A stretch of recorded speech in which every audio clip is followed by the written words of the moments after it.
다 같이 묵상 기도드림으로 수요 예배를 시작하겠습니다.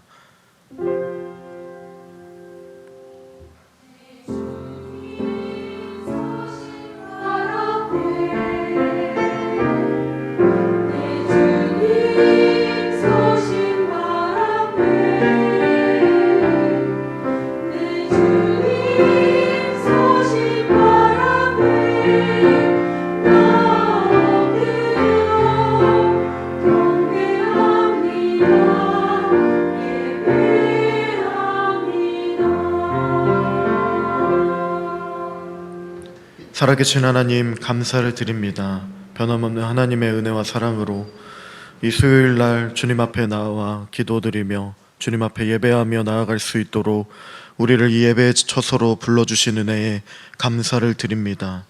우리의 모든 소망을 주님께 맡겨드리며 또한 우리의 모든 기도의 제목들을 하나님께 맡겨드리며 오늘 이 시간 하나님께 전심으로 나아가는 이 시간을 통하여서 하나님 홀로 높임과 영광을 받아 주시옵소서.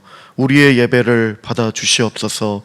감사드리며 찬양드리며 예수님의 이름으로 기도드립니다. 아멘.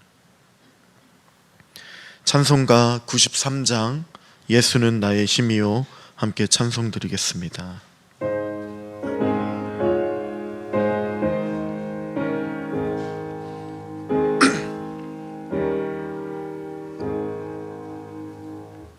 예수는 나의 힘이요 내 생명 되시니 그 주 예수 떠나 살며 죄 중에 빠지리 눈물이 앞을 가리고 내 맘에 근심 쌓일 때 위로하고 힘주시리 주 예수. 예수는 나의 힘이요 내 친구 되시니 그네를 간구하며 풍성히 받으리 햇빛과 비를 주시니 주수할 곳이 많도다 귀한 열매 주시느니 주 예수. 예수는 나의 힘이요 내 기쁨 되시니 그 명령을 준행하여 늘 충성하겠네 주야로 보아시니 바른 길 가게 하시니 의지하고 따라가리 주 예수. 예수는 나의 힘이요 내 소망 되시니 이 세상을 떠나갈 때 곧 영생 얻으리 한없는 복을 주시고 영원한 기쁨 주시니 나의 생명 나의 기쁨 주 예수. 이 시간 기도드릴 때 김강란 집사님 기도 인도해 주시겠습니다. 사랑의 하나님 아버지, 오늘도 하루가 다해가는 이 시간, 부족한 저희들이 하나님의 말씀과 예배를 드리려고 귀한 전에 나왔습니다. 주님께 찬양 드리고 싶고 나약함을 강하게 해달라고 기도드리기 원하여 여기 이렇게 능력이 아버지 앞에 모였습니다. 이 시간 저희들에게 성령을 강하게 부어주시고 또한 영과 진리로 날마다 찬미하고 기도하고 예배드리는 성도의 삶으로 이끌어 주옵소서. 늘 제자리 걸음인 듯한 저희들의 삶이 주님 앞에 부끄럽고 죄송스럽습니다. 내치지 않으시고 성령으로 이끄시고 새 힘을 주심에 조금씩 주님 앞으로 더 가까이 갑니다. 특별히 이 나라와 민족을 위해 기도드리며 창립 40주년 행사를 잘 치르고 또 앞으로 남은 일정도 주님께서 지켜주심 믿습니다. 만을비로 인해 수해로 고통받는 이웃들과 병마에 시달리는 성도들 축복의 그날을 속히 허락해 주옵소서. 몸은 피곤하여도 우리의 영혼이 소생하는 은혜를 사모하게 하옵소서. 더운 날씨에 말씀 전하시는 이현성 목사님의 입술을 통하여 성령으로 말씀하게 하옵시고 이 시간 주시는 말씀으로 우리의 속사람이 날로 새로워지기 원합니다. 엘림 찬양대 찬양으로 또 은혜 받게 하여 주시고 우리의 이웃들에게 주님의 아름다운 향기를 나타나게 하옵소서. 이 모든 말씀 예수님의 이름으로 기도드립니다. 아멘.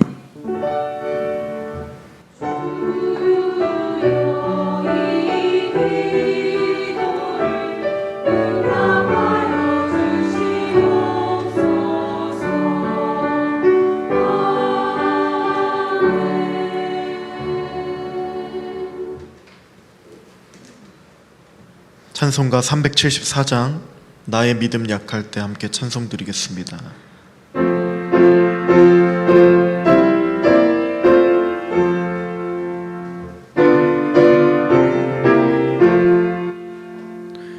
나의 믿음 약할 때에 주가 붙드네. 마귀 나를 꾀일 때에 주가 붙드네. 나를 붙드네. 나를 붙드네. 사랑하는 나의 주 나를 붙드네. 우리 구주 아니면 서지 못하네. 나의 사랑 식을 때에 주가 붙드네. 나를 붙드네. 나를 붙드네. 사랑하는 나의 주 나를 붙드네. 나를 귀히 보시고 항상 붙드네. 구원 얻은 사람을 항상 붙드네. 나를 붙드네. 나를 붙드네. 사랑하는 나의 주 나를 붙드네. 나의 영혼 약할 때에 주가 붙드네. 피를 서 사으니 주가 붙드네. 예, 나를 붙드네. 나를 붙드네.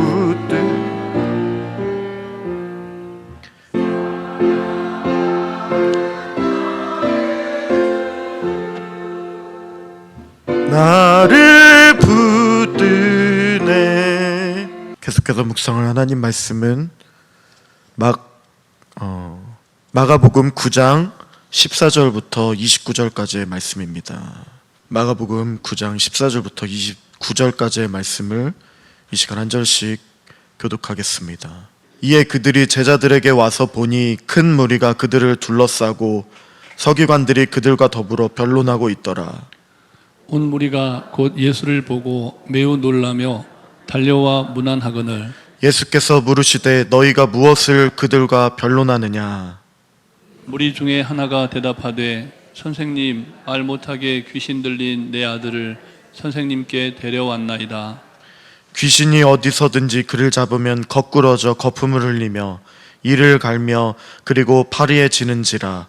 내가 선생님의 제자들에게 내쫓아 달라 하였으나 그들이 능히 하지 못하더이다. 대답하여 이르되 믿음이 없는 세대여, 내가 얼마나 너희와 함께 있으며 얼마나 너희에게 참으리요. 그를 내게로 데려오라 하시매 이에 데리고 오니 귀신이 예수를 보고 곧 그 아이로 심히 경련을 일으키게 하는지라. 그가 땅에 엎드려져 구르며 거품을 흘리더라. 예수께서 그 아버지에게 물으시되 언제부터 이렇게 되었느냐 하시니 이르되 어릴 때부터니이다. 귀신이 그를 죽이려고 불과 물에 자주 던졌나이다. 그러나 무엇을 하실 수 있거든 우리를 불쌍히 여기사 도와주옵소서. 예수께서 이르시되 할 수 있거든이 무슨 말이냐. 믿는 자에게는 능치 못할 일이 없느니라 하시니 곧 그 아이의 아버지가 소리를 질러 이르되 내가 믿나이다. 나의 믿음 없는 것을 도와주소서 하더라. 예수께서 무리가 달려와 모이는 것을 보시고 그 더러운 귀신을 꾸짖어 이르시되 말 못하고 못 듣는 귀신아, 내가 네게 명하노니 그 아이에게서 나오고 다시 들어가지 말라 하시매 귀신이 소리 지르며 아이로 심히 경련을 일으키게 하고 나가니 그 아이가 죽은 것 같이 되어 많은 사람이 말하기를 죽었다 하나. 예수께서 그 손을 잡아 일으키시니 이에 일어서니라. 집에 들어가심에 제자들이 조용히 묻자오되 우리는 어찌하여 능히 그 귀신을 쫓아내지 못하였나이까. 이르시되 기도 외에 다른 것으로는 이런 종류가 나갈 수 없느니라 하시니라. 아멘.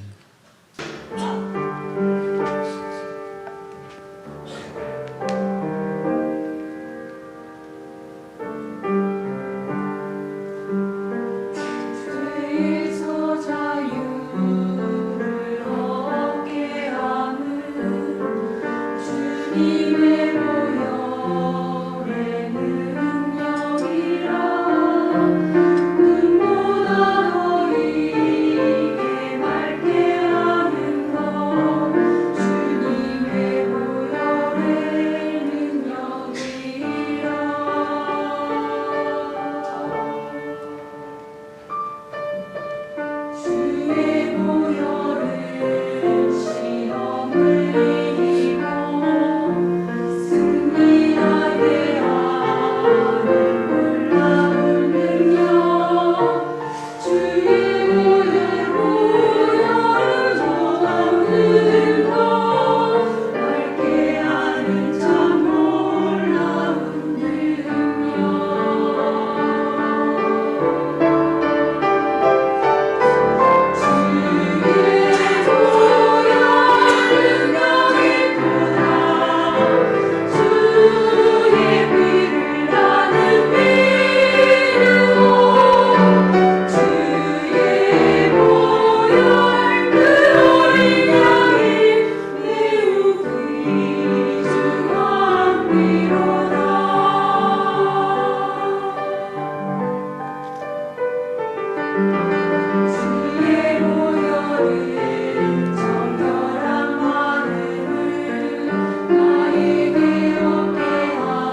오늘 본문에서는 예수님께서 베드로와 야고보와 요한을 데리고 높은 산에 올라가셨습니다.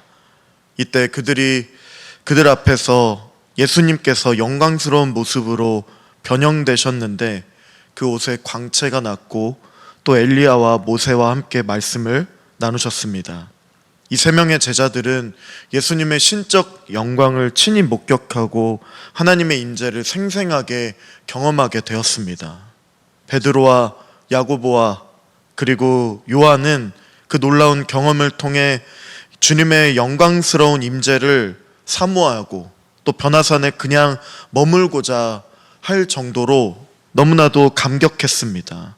그래서 심지어 베드로가 이곳에서 초막 셋을 짓되 하나는 주를 위하여, 하나는 모세를 위하여, 하나는 엘리야를 위하여 하자고까지 하였습니다. 하지만 예수님께서는 자신의 그 영광스러운 임재를 거두시고 베드로와 야고보와 요한을 데리고 다시 산 아래로 내려오셨습니다. 이것이 바로 오늘 본문이 시작되는 시점입니다. 산에서 내려오신 예수님과 그리고 제자들은 현실로 돌아오게 되었습니다. 이런 상황에서 오늘 본문을 통해 주님께서는 우리에게 어떤 말씀을 하시는지 또 함께 나누고자 합니다. 주님이 세 명의 제자, 그들과 함께 일상적인 삶이 있는 그런 산 아래에 다른 제자들이 있는 곳으로, 나머지 제자들이 있는 곳으로 내려오셨습니다. 그런데 혼란스러운 장면을 목격하게 되는 것입니다. 14절과 15절의 말씀을 한 절씩 교독하겠습니다. 이에 그들이 제자들에게 와서 보니 큰 무리가 그들을 둘러싸고 서기관들이 그들과 더불어 변론하고 있더라. 온 무리가 곧 예수를 보고 매우 놀라며 달려와 분한하거늘. 아멘.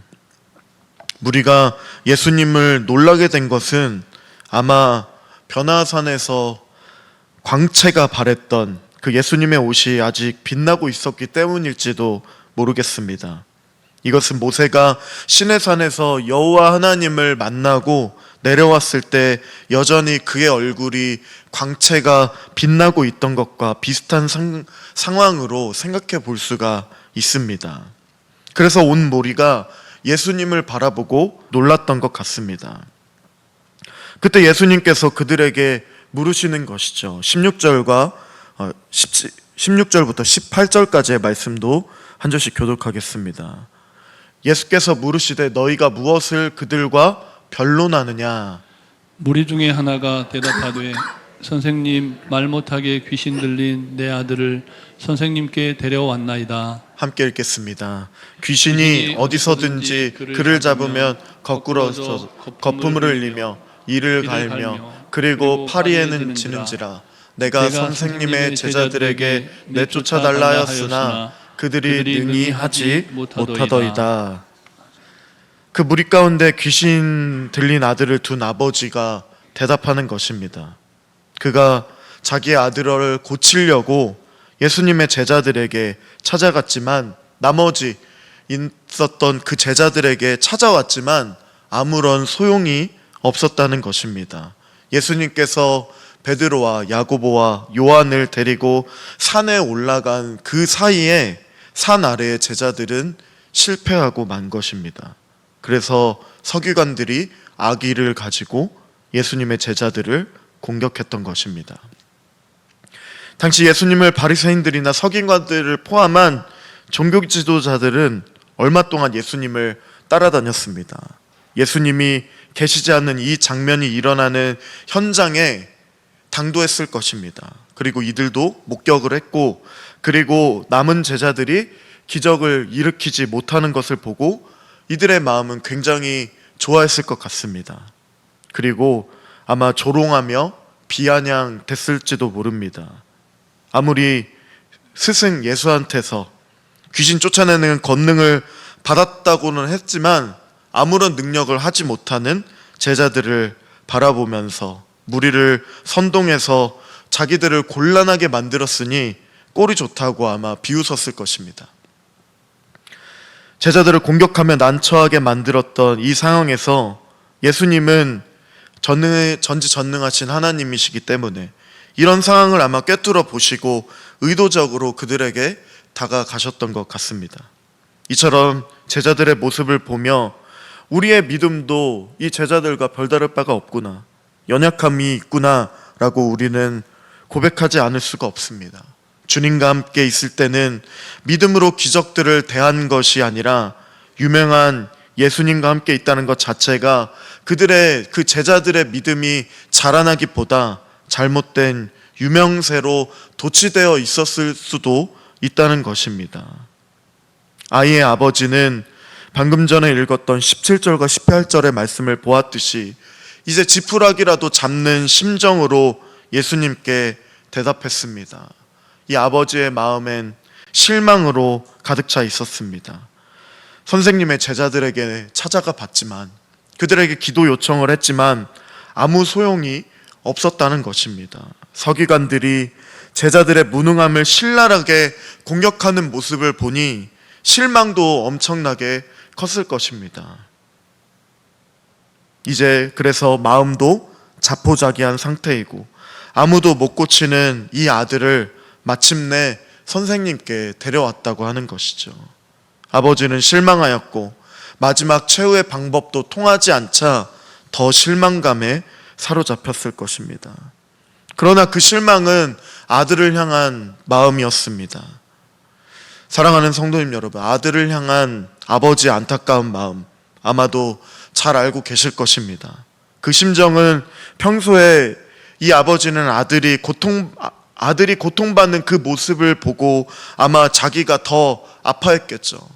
정상적인 그런 사랑하는 부모님이라면 내가 대신 아팠으면 더 나았을 것이라는 그런 마음도 있었을 것입니다.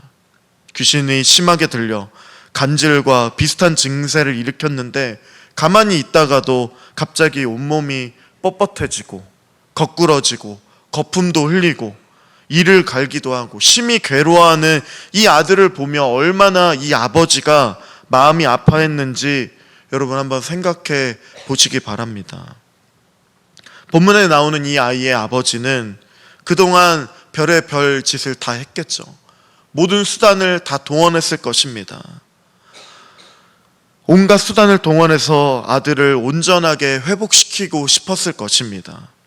이제 마지막 수단의 그 방법인 예수님께 자기 아들을 데려온 것입니다. 그때 예수님께서는 이렇게 말씀하십니다. 19절 말씀을 함께 읽겠습니다. 대답하여 이르시되 믿음이 없는 세대여, 내가 얼마나 너희와 함께 있으며 얼마나 너희에게 참으리요, 그를 내게로 데려오라 하시매. 아멘. 이 상황에서 예수님의 이 말씀, 사실 어떻게 보면 굉장히 당황스럽기도 합니다. 아버지를 포함한 그 주변에 있는 제자들과 또 무리에게 믿음이 없는 세대, 너희는 믿음이 없는 세대다라고 책망하고 계시기 때문입니다. 서기관들은 당연히, 종교 지도자들은 당연히 믿음이 없는 사람들이었지만 예수님의 제자들까지 믿음이 없었다고 말씀하시는 게 좀 의아하게 들리기도 합니다. 뒤에서 살펴보겠지만 여기에서 말씀하신 이 믿음은 하나님께 대한 의존하지 않는 제자들의 믿음을 가리킵니다. 구원에 대한 믿음을 소유한 성도들이, 신자들이 거듭난 이후에도 날마다 하나님을 의존하며 위기 상황에서 그분께 간절하게 기도할 것에 대한 그 믿음을 언급하시는 것입니다.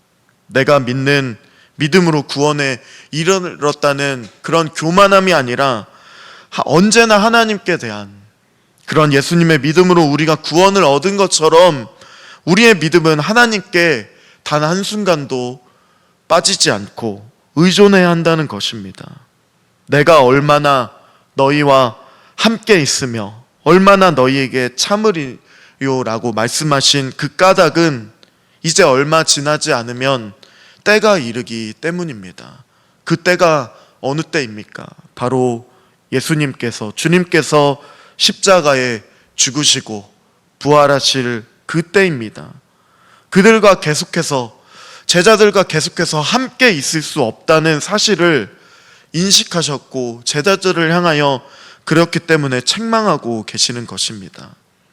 자신의 고난과 죽음을 염두하여 마음이 아파했던, 또 안타까워했던 예수님께서는 제자들만이라도 확고한 믿음을 가지고 이런 일들을 능히 해결하기를 원하셨는데, 그렇지 못한 제자들을 그 모습을 보시고 안타까워 하시는 것입니다. 그러나 중요한 것은 고통을 당하고 있는 아이이기 때문에 안타까움을 뒤로하고 예수님께서는 아이를 데려오라고 말씀하셨습니다. 20절 말씀도 함께 읽도록 하겠습니다. 이에 데리고 오니 귀신이 예수를 보고 곧 그 아이로 심히 경련을 일으키게 하는지라 그가 땅에 엎드려져 구르며 거품을 흘리더라. 아이를 데려오니까 이 귀신이 예수님을 보고 그 아이로 더 발작을 일으키게 합니다. 심한 경련을 일으키게 하고 땅에 뒹굴게 하고 거품도 흘리게 만듭니다. 사탄이 우리 영혼이 주님 만나는 일에 어떻게 해서든지 방해하려고 안달이 나 있다는 것입니다. 우리가 주님을 만나려고 할 때 증세를 더 심각하게 만드는 것이 작전입니다. 그럴지라도 우리는 어떻게 합니까? 주님을 바라보고 더 소망을 가져야 합니다. 왜냐하면 사탄이, 마귀가 이제 곧 자기의 운명이 얼마 남지 않았다는 사실을 인식했기 때문에 하나님 앞에서 최후의 발악을 하는 사인일지도 모르기 때문입니다. 아이의 이러한 모습을 보고 예수님께서는 마음이 아프셨습니다. 안타까워하시며 그 아버지에게 물으십니다. 21절과 22절 말씀을 한 절씩 교독하겠습니다.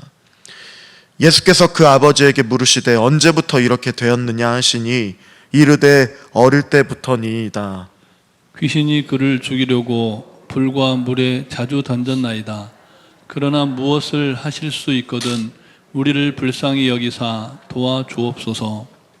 아멘.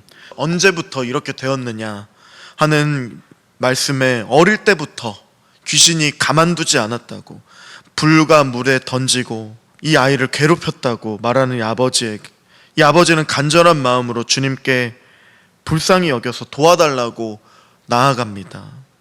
어릴 때부터 그를 죽이라고 불과 물에 자주 뛰어들게 말든 이 귀신은 아마 그때마다 이 아버지가 아들이 죽지 않도록 만류하면서 아들을 보호하려고 노심초사했던 것 같습니다. 이제 더 이상 이 아들을 보호할 힘도 의지도 없는 이 아버지가 예수님께 절망 섞인 목소리로 답변한 것입니다. 예수님께서 무엇을 하실 수 있거든 저와 제 아들을 불쌍히 여겨서 우리를 도와달라고. 그때 예수님은 이렇게 말씀하십니다. 23절을 함께 읽겠습니다. 예수께서 이르시되 할 수 있거든이 무슨 말이냐, 믿는 자에게는 능히 하지 못할 일이 없느니라 하시니. 아멘. 할 수 있거든이 무슨 말이냐, 믿는 자에게는 능히 하지 못할 일이 없느니라. 예수님의 이 말씀은 너무나 유명한 구절입니다. 특히 이 구절을 잘못 적용을 시켜서 많은 사람들이, 성도들이 이 구절을 붙들고 자기 뜻을 이루기 위해, 자기의 욕망을 이루기 위해 믿으면 능히 다 된다라는 식으로 받아들였다가 실제로 이루어지지 않는 모습에 의해서 시험에 빠지게 하는 구절이기도 합니다. 예수님이 할 수 있거든이 무슨 말이냐, 믿는 자에게 능히 하지 못할 일이 없다고 말씀하신 것은 아버지에게 신앙이 있으나 부족한 상태에 있었다는 것을 보여줍니다. 그것도 그럴 것이 예수님의 소문으로 이 아버지의 기대감은 엄청났겠죠. 마지막 지푸라기라도 잡는 심정뿐만 아니라 마지막이라는 이러한 굉장한 기대감으로 찾아왔을 것입니다. 예수님이 바로 눈앞에 계시지 않았지만 그래도 제자들도 많은 능력을 행하고 귀신도 쫓고 병자들도 치료하는 그런 모습, 소문들을 들었으니까 남은 제자들에게 반드시 이 아들이 고침을 받을 것이라는 확신도 있었을 것입니다. 그러나 남은 제자들의 무능력을 본 후에 확신이 어떻게 되었을까요? 아마 변화했을 것입니다. 그래서 무엇을 하실 수 있거든 이라는 말을 붙여서 부족한 믿음이지만, 신앙이지만, 확신이 없지만 그래도 예수님께 일만의 기대를 가지고 예수님께 치유를 호소하는 것에 대한 대답을 예수님께서 하시는 것입니다. 할 수 있거든이 무슨 말이냐? 본문에서 이 아이를 고쳐주시는 것이 분명한 주님의 뜻입니다. 그렇기 때문에 주님께서 당연히 그 아버지에게 주님의 자신의 향한 그 간절한 믿음을 요구하고 계시는 것입니다. 어쨌든 본문에서는 예수님이 그 아버지에게 더 간절히 사모하는, 매달리는 믿음을 요구하셨습니다. 할 수 있거든이 무슨 말이냐? 믿는 자에게는 능히 하지 못할 일이 없느니라. 이러한 말씀에 그 즉시 아버지는 어떻게 반응합니까? 의심하는 마음이 아니라 소리를 지르며 주님께 대답하는 것입니다. 내가 믿나이다. 나의 믿음 없는 것을 도와주소서. 아버지의 이 두 마디의 이 부르짖음을 통해서 아들을 고쳐주려고 하는 이 아버지의 애틋한 심정이 바로 이 아버지를 향한 예수님의 마음, 그 심정일 것입니다. 아들을 고치고 싶은 간절함보다 더 큰 간절함으로 주님께서는 아버지의 믿음을 고치고 싶으셨던 것입니다. 19절에서 믿음이 없는 세대여라고 안타까워하신 예수님의 말씀을 우리는 기억해야 합니다. 예수님은 분명히 아버지뿐만 아니라 제자들과 무리들과 그들의 믿음이 더 큰 믿음으로 변화되어서 그들의 믿음이 변화되기를 간절히 원하신 것입니다. 사랑하는 성도님 여러분, 우리의 믿음은 어떠합니까? 점검해 보시기 바랍니다. 예수님은 여러분과 저의 믿음이 더 큰 믿음으로 변화되기를, 자라나기를 우리보다 더 간절히 원하시는 분이십니다. 세상은 날이 가면 갈수록 우리 성도들을 더 비참하게 만들려고 혈안이 되어 있습니다. 물론 한국 교회가 잘못을 저질러서 지탄을 받는 경우도 많이 있습니다. 그러나 이러한 틈을 노려서 오늘의 본문의 아이처럼 할 수만 있으면 우리를 죽이려고 온갖 죄악과 탐욕에 우리를 물들이게 만드는 그런 세력들에 있어서 그리스도의 몸된 교회가 성령의 지배를 받아야 되는데 죄악으로 말미암아 사탄의 노예처럼 전락하는 것처럼 보일 때도 있다는 것입니다. 예수님의 다시 오실 때는 언제인지는 모르지만 그래도 계속 다가온다는 소망을 가지고 우리가 살아가고 있지 않습니까? 우리 안에 그러나 이 믿음은 점점 더 갈수록 소멸되고 있는 안타까운 상황입니다. 우리의 믿음이 새롭게 되기 위해서는 주님 앞에 우리의 믿음이 없음을 고백하고 인정하고 시인하고 간절히 부르짖어야 한다는 것입니다.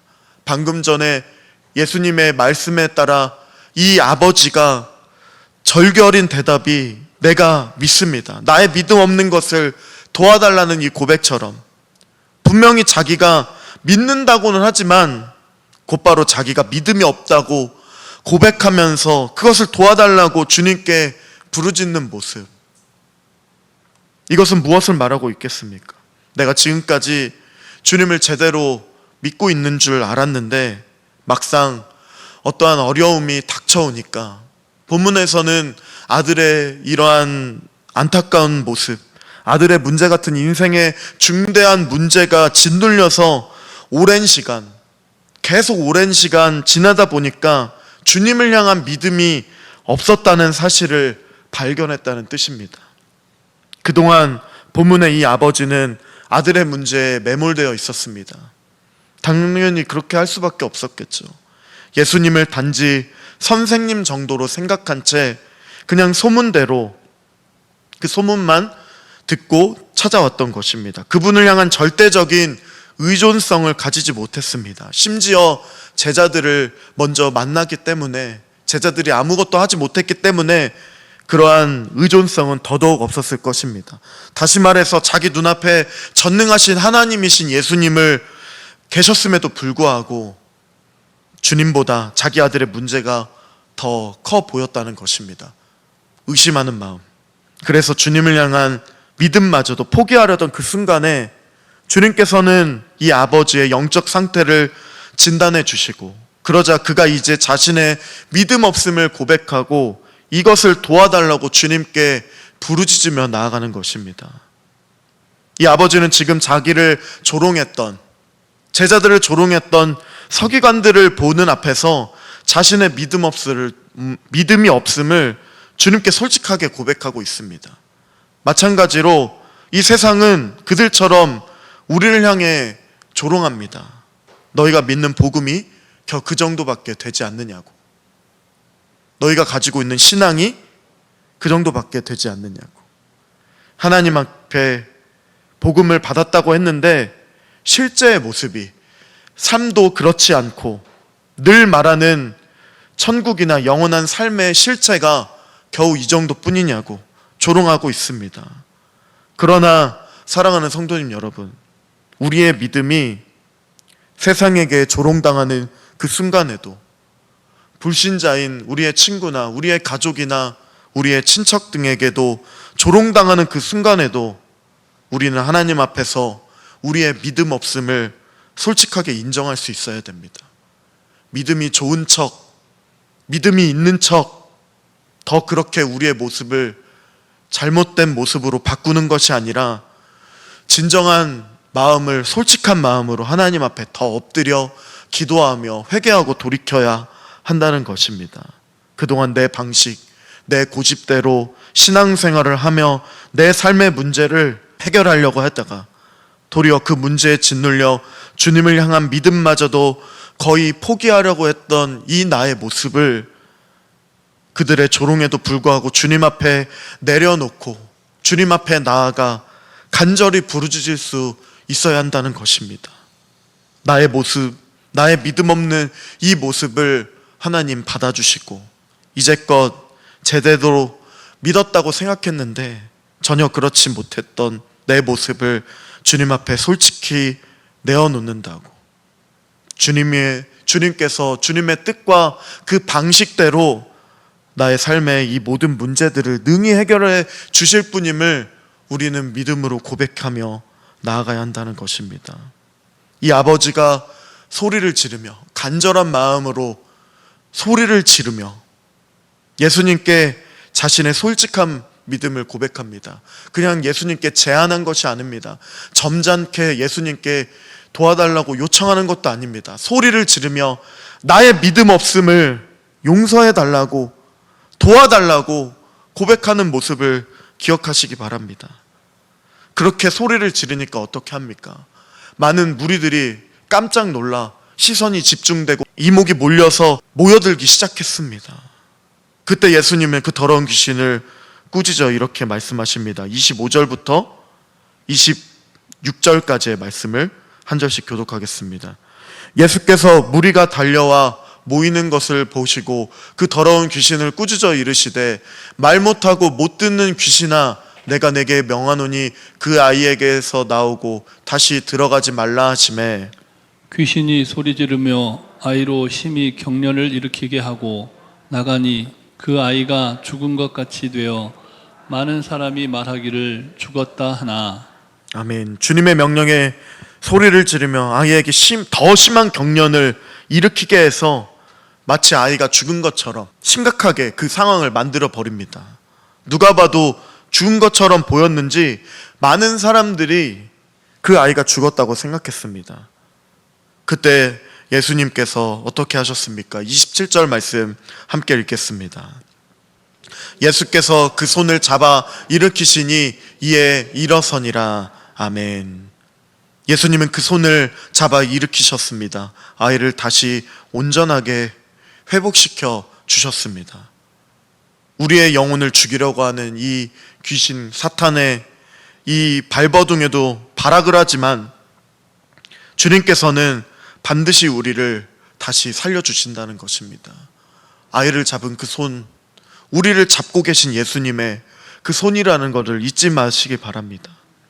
세상은 그리스도의 몸된 교회를 무참히 짓밟으려고 하지만 주님은 자신의 신부된 교회를 반드시 온전하게 만드신다는 것입니다. 당시 서기관들과 대제사장들은 주님을 십자가에 못 박아 죽였지만 전능하신 하나님께서 주님을 다시 살리셨습니다. 이러한 당신의 죽으심과 부활을 본문에서 귀신 들린 아이가 죽었다가 다시 회복되는 모습을 통하여 또한 예수님의 죽으심과 그 부활을 예표하고 있는 것입니다. 아이를 고쳐주신 예수님께서는 제자들과 함께 그 집에 들어가셨습니다. 그때 제자들이 예수님께 질문을 하죠. 28절, 29절을 또 한 절씩 교독하겠습니다.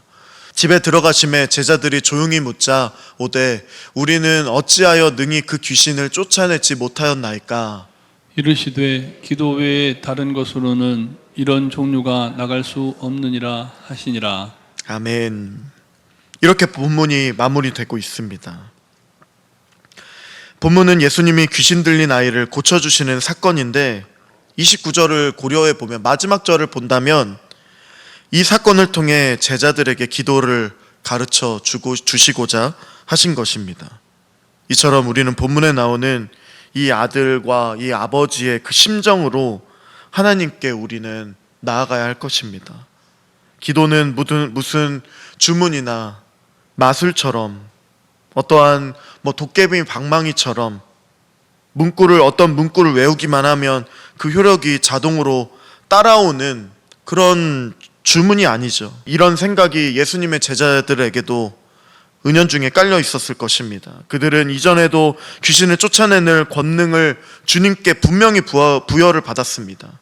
그런데도 오늘 본문에서 실패했는데 그 이유가 무엇이겠습니까? 그들이 자신의 그 믿음을 제대로 점검하지 않고 지속적으로 하나님을 바라보지 않고 의존하지 않았기 때문입니다. 그렇게 우리는 전적으로 예수님을 바라보며 믿음을 주셔야만 한다는 그런 간절함으로 기도함으로 살아가야 할 것입니다.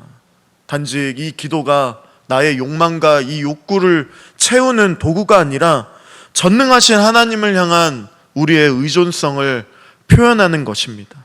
이것이 본문에서 말하고 있는 믿음이라는 것입니다. 하나님을 의존하지 않고서는 우리는 아무것도 할 수 없다는 사실을 확실히 우리는 깨달아야 한다는 것입니다. 말씀을 마무리하겠습니다. 사랑하는 성도님 여러분, 우리는 날마다 하나님께 기도를 하며 살아가는 성도입니다. 대화하고 하나님과 소통하며 살아간다 하죠. 하나님께 기도를 하되 오늘의 본문의 이 아버지처럼 우리는 언제나 겸손함으로 하나님을 의존하지 않고서는 살아갈 수 없는, 단 한순간도 살아갈 수 없는 그런 존재라는 것을 깨닫고 또 솔직하게 고백하고 하나님 앞에 나아가야 할 것입니다. 내 인생을 향한 주님의 뜻이 무엇인지 그로 인해서 분별하고 믿는 자에게 능치 못한 일이 없다라는 주님의 그 말씀을 우리가 사모하는 마음으로 붙들고 고단한 인생을 살고는 있지만 간절히 그 말씀을 붙잡고 매달려야 할 것입니다. 우리의 삶에 여러 가지 많은 문제가 넘쳐날 때가 많을지라도 설사 그 문제 때문에 내가 처절한 절망을 겪고 느끼고 빠질지라도 내 삶을 주님께서 붙잡고 계시지 않는 것과 같은 그런 시험이 다가온다 할지라도 여전히 하나님께서는 그 자리에서 여전히 붙잡고 계시는 그 하나님을 굳게 의지함으로 우리는 나아가야 할 것입니다. 기도 외에는 다른 것으로는 이런 종류가 나갈 수 없느니라 라는 예수님의 말씀을 의지함으로 주님의 말씀을 전적으로 신뢰하는 우리가 되기를 간절히 기도합니다. 그리고 귀신이 든 아픈 아들을 둔 아버지의 간절한 부르짖음을 기억하여 내가 믿습니다, 나의 믿음 없는 것을 도와주소서라고 날마다 주님께 부르짖는 복된 우리 귀한 성도님들 되시기를 기도합니다. 아멘. 사탄과의 전쟁, 또 죄의 유혹에 대한 승리는 사실 우리의 힘만으로는 결코 감당할 수 없습니다. 승리할 수도 없습니다. 예수님이 함께 해 주셔야만 된다는 것입니다. 폭풍이 우리를 향해 몰려온다 할지라도, 슬픔과 역경이 우리를 덮는다 할지라도 주님을 붙들고 우리를 향한 그 신실한 약속을 의지하며 주님께 부르짖는 우리가 되기를 기도합니다. 아멘. 말씀을 의지하며 우리 함께 찬양 드리고 기도하며 나아가도록 하겠습니다. 날마다 숨쉬는 순간마다 내 앞에 어려운 일 보내 고백하며 함께 찬양하며 기도하며 나가겠습니다.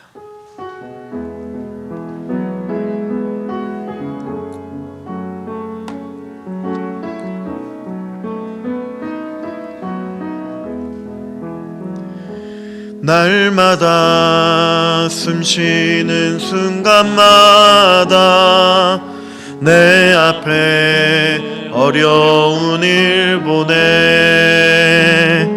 주님 앞에 이 몸을 맡길 때 슬픔 없네 두려움 없네 주님의 그 자비로운 손길 항상 좋은 것 주시도다 사랑스레 아픔과 기쁨을 수고와 평화와 안식을 날마다 주님 내 곁에 계셔 자비로 날 감싸주시네 주님 앞에 이 몸을 맡길 때 힘주시네 위로함 주네 어린 나를 품에 안으시사 항상 평안함 주시도다 내가 살아 숨을 쉬는 동안 살피신다 약속하셨네 인생의 어려운 순간마다 주의 약속 생각해보네 내 맘속에 믿음 잃지 않고 말씀 속에 위로를 얻네 주님의 도우심 바라보며 모든 어려움 이기도다 흘러가는 순간순간마다 주님 약속 새겨봅니 주님의 도우심 바라보며 주님의 도우심 바라보며 모든 어려움 이기도다 흘러가는 순간순간마다 주님을 의지하며 한 번 더 고백합니다. 주님의 도우심 바라보며 모든 어려움 이기도다 흘러가는 순간순간마다 주님 약속 새겨봄 말씀을 의지하며 기도하며 나아가겠습니다. 믿는 자에게 능치 못한 일이 없다라고 말씀하시는 주님 앞에 우리의 반응이 어떠해야 합니까? 바로 주님 앞에 사모함으로 겸손함으로 주님 앞에 모든 것을 고백함으로 나의 믿음 없는 것을 도와달라고 고백하는 우리가 되기를 기도합니다. 이 시간 주님 앞에 의지하며 나아갈 때에 이 간절한 부르짖음이 우리의 부르짖음이 될 수 있도록 주님 도와주시옵소서. 은혜를 부어주시옵소서. 주님의 말씀 가운데 우리가 전적으로 하나님만을 의지하고 신뢰하며 살아갈 수 있도록 하나님 도와주시옵소서. 하나님 의존하지 않고는 우리가 단 한순간도 살아갈 수 없는 존재이며 아무것도 할 수 없는 존재임을 고백하며 나아갈 수 있도록 이 시간 은혜를 부어달라고 함께 기도하며 나아가겠습니다. 살아계신 하나님 아버지, 은혜를 더하여 주시옵소서. 나의 믿음 없음을 하나님 도와주시옵소서. 은혜를 부어주시기를 소망합니다. 하나님의 돌보심을 간구하오니 하나님의 도우심이 필요합니다. 나의 믿음 없음을 도와주시옵소서. 불쌍히 여겨주시옵소서. 하나님 아버지, 모든 교만했던 마음들 하나님 없어도 하나님 내 인생 그냥 흘러가고 있기 때문에 하나님 찾지 않았던 매 순간순간을 떠올립니다. 용서하여 주시옵소서. 도와주시옵소서. 은혜를 더하여 주시기를 소망합니다. 언제나 주님이 붙잡고 계셨지만 그 붙드심을 깨닫지 못했습니다. 나의 믿음이 약할 때에 주님이 붙들고 계셨음을 깨닫지 못했습니다. 하나님, 오늘 이 밤에 주님 앞에 사모하는 마음으로, 겸손한 마음으로 기도할 때에 나의 믿음 없음을 도와달라고 기도하는 나의 기도를 들어주셔서 주님 은혜를 부어주시고 응답하여 주시고 하나님의 그 놀라운 은혜를 하나님 부어주시사 하나님의 그 붙드심을 경험하는 하나님 아버지여, 이 저녁이 될 수 있도록 도와주시옵소서. 은혜를 더하여 주시옵소서. 붙잡아 주시옵소서. 주여 도와주시옵소서. 붙들어 주시옵소서. 그 돌보심을 경험하게 하여 주시옵소서. 그 은혜를 하나님 아버지 우리가 나아갈 수 있도록 도와주시옵소서. 하나님 아버지 도와주시옵소서. 인도하여 주시옵소서.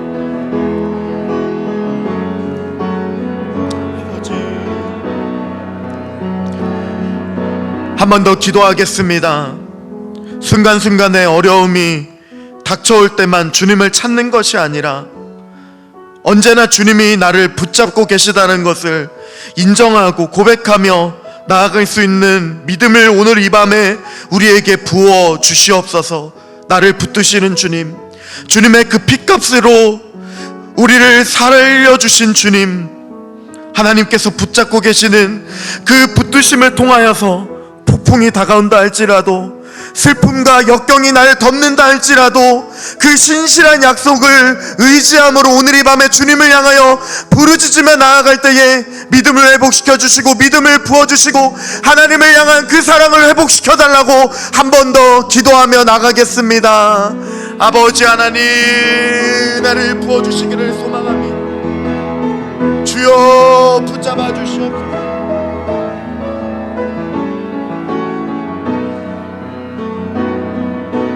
하나님 돌봐주시는 그 은혜, 하나님 붙잡아 주셔서 하나님 앞에 나아갈 수 있도록 도와주시옵소서.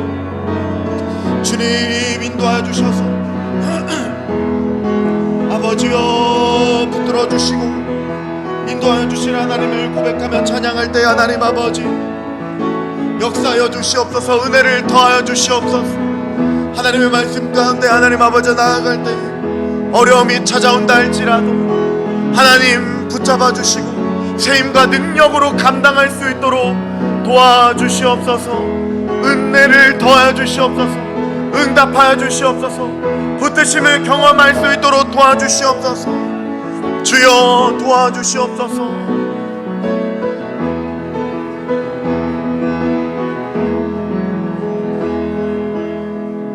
나의 믿음 주께 있네. 십자가 능력이 내 영광 되었네. 주께서 우리를 승리케 하시니 나의 능력 나의 소망 주께 있네. 나의 믿음 주께 있네. 십자가 능력이 내 영광 되었네. 주께서 우리를 승리케 하시니 나의 능력 나의 소망 주께 있네. 나의 믿음 나의 믿음 주께 있네. 십자가 능력이 내 영광 되었네. 주께서 우리를 승리케 하시니 나의 능력 나의 소망 주께 있네. 주께서 우리를 승리케 하시니 나의 능력 나의 소망 주께 있네. 주께서 우리를 승리케 하시니 나의 능력 나의 소망 주께 있네. 살아계신 하나님, 감사를 드리며 찬양을 드립니다. 우리의 믿음 주님께 있음을 고백하며 주님께만 영광 돌리며 살아가는 성도로서의 삶을 온전히 살아갈 수 있도록 도와주시옵소서. 하나님을 의존하지 않고는 우리가 아무것도 할 수 없다는 그 사실을 확실히 깨닫고 이제 나의 믿음 없음을 고백하며 주님 앞에 날마다 나아가 도와달라고 고백하며 그 신실하신 약속을 의지하며 주님께 부르짖는 우리가 될 수 있도록 주여 믿음을 더하여 주시옵소서. 감사드리며 찬양드리며 예수님의 이름으로 기도드립니다. 아멘. 예배를 마치기 전에 한 가지 광고를 드리겠습니다. 오늘 교회 오셔서 아마 로비에서 보시고 서명해 주신 성도님들 계시겠지만 로비에서 서명을 받고 있습니다. 가난하고 소외된 이웃을 향한 귀한 섬김의 사역을 하고 있는 바퍼 사역이 있는데 그 바퍼 사역을 하고 있는 다일 공동체에 어려움이 닥쳤습니다. 건물 철거까지 강제 명령을 당하고 있는 상황입니다. 바퍼 건물의 철거 반대와 바퍼 건물 양성화 이 합법화 지지 서명 운동에 동참해 주시면 감사하겠습니다. 내려가시면서 서명에 동참해 주시면 감사하겠습니다. 주기도문으로 예배를 마치겠습니다. 하늘에 계신 우리 아버지, 아버지의 이름을 거룩하게 하시며 아버지의 나라가 오게 하시며 아버지의 뜻이 하늘에서와 같이 땅에서도 이루어지게 하소서. 오늘 우리에게 일용할 양식을 주시고 우리가 우리에게 잘못한 사람을 용서하여 준 것 같이 우리 죄를 용서하여 주시고 우리를 시험에 빠지지 않게 하시고 악에서 구하소서. 나라와 권능과 영광이 영원히 아버지의 것입니다. 아멘.